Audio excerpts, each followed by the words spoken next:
like a lion has killed something, oftentimes you'll see a lot of other animals waiting their turn off in the background, waiting their turn, sort of like that over there.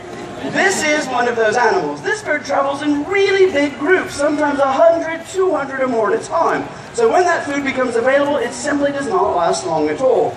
It only takes 100 of this bird to completely devour a 600-pound carcass in just 5 short minutes. That's it. Now speaking